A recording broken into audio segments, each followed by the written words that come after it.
with some of the acquisitions we've made, we were able to bring in about a half dozen other new institutions of different sizes, and they've helped push the stock. Our stock's actually performed up over 100% since the offering, and that's in less than 2 months.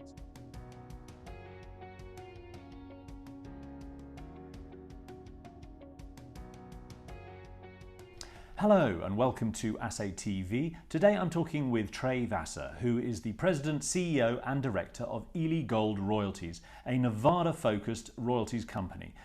Trey, great to see you here today. To start things off, tell us a little bit about ELYGF Royalties. All of your projects are focused in Nevada, is that correct? Yes, Nevada is our roots, so about 90% of our projects are in Nevada. We've both generating royalties and purchasing royalties from third parties, and been very successful at purchasing royalties on some of Nevada's largest gold mines. But we have a secondary focus in Canada, so we've picked up a few. We have a very exciting project, the Fenelon project of Wallbridge Mining's in Quebec, and picked up a Borden Lake royalty. So we're definitely North American focused, and we're definitely gold focused. At this point, we are 100% gold royalties. Mm.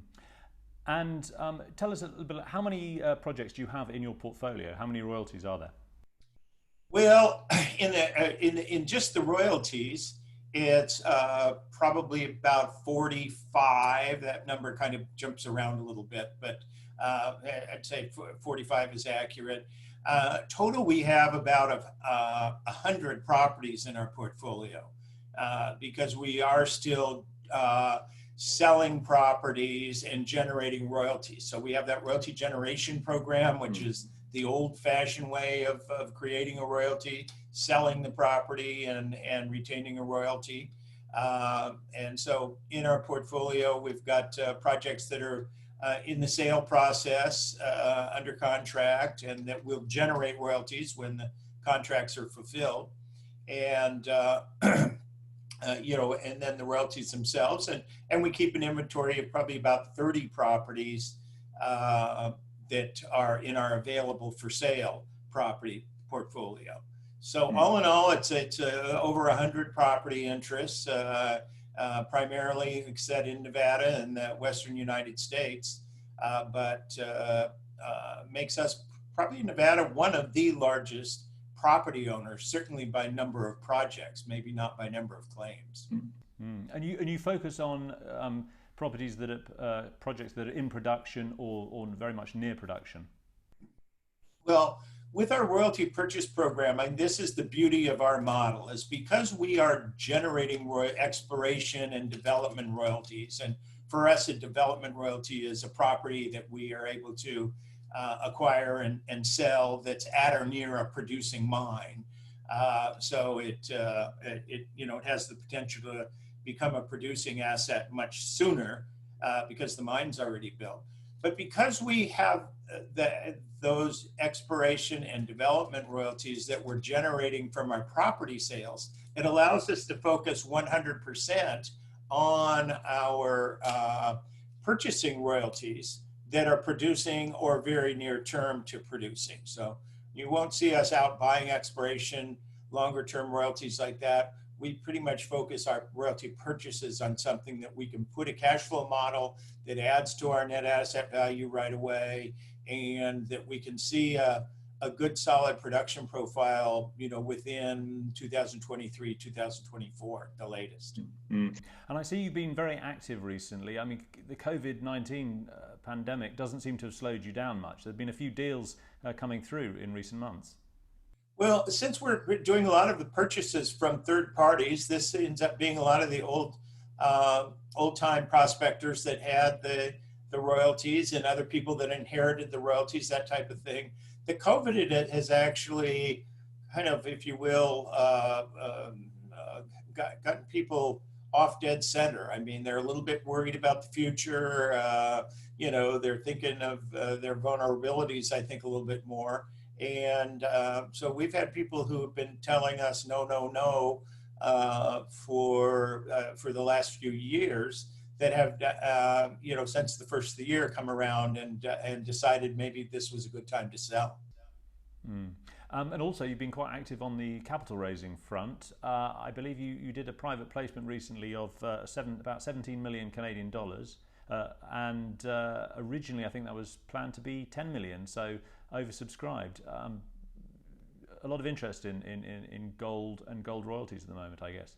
The royalty space, has been very popular. I mean, people, old and new, coming in and wanting exposure to the gold and gold equities are realizing that the royalty model is a great one to invest in because you do get good with Ely Gold. You get good, 100% gold exposure. So, we're not there's no iron ore or copper or other battery metals in there. Not that there's anything wrong with that, but we're a gold royalty company, so we stay, stay pretty true to that. So it's a great model. In the case of our financing, we were we are very fortunate. Our lead investor in that was our biggest investor now, Eric Sprott. So he took a large chunk of that, but just with some of the acquisitions we've made, we were able to bring in about a half dozen other new institutions of different sizes, and they've helped push the stock. Our stock's actually performed up over 100% since the offering, and that's in less than 2 months. So we can continue to make acquisitions at our size. We continue, every acquisition we make tends to move the needle as far as our stock and our net asset value and everything underlying that drives the stock price.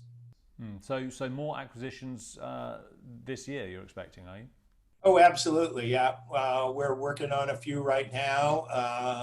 We're working on a few larger acquisitions, and we've, as a rule, been scaling up with our market cap, and as a general policy, we tend to look at deals that at the maximum are 10% of our current market cap. So at these levels, we're able to look at $20 to $25 million deals, which again, it's those that using that 10% model is where we've been successful in doing transactions that move the needle every time when we get them closed. Absolutely. And how many royalties do you think you would be able to manage? I mean, what would be your end goal in this? Oh boy, the royalties, that's the other beauty of the model, right? I mean, and what people are realizing is that once we own the royalty, it's fairly easy to do the accounting on it and manage that. It takes no management time, no expense. We don't pay for any drilling. We don't have any input into drilling and expansion plans at the mine or at the assets, and don't have any of the costs. So managing the royalties is fairly easy and very scalable. Likewise, in our royalty generation model, because we have a large number of properties, and we probably have 22 properties currently in the portfolio that are in the process of being sold. When we sell a property, many times it's over a 4-year option contract, but even those are very manageable. We don't, unlike joint ventures, they don't take any management time. Once we sign the option document, is pretty much we send them an invoice, and they are required to give us a report once a year, and we follow their progress with their news release and stuff. But unlike a joint venture, there's no management input. We're not making any decisions of where they should drill, what they should drill.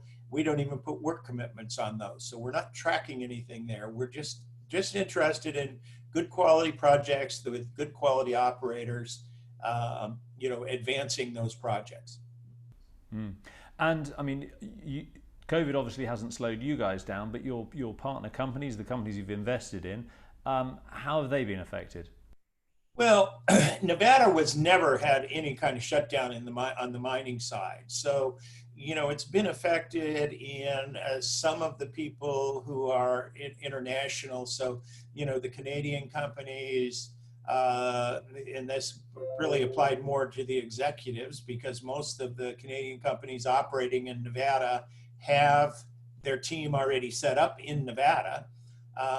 And so they weren't really slowed down too much. I mean, obviously that the executives can't come from Vancouver or Toronto to visit the projects right now. And we were slowed down a bit with some of our international clients that were looking to purchase properties and couldn't do site visits coming from England and Australia specifically.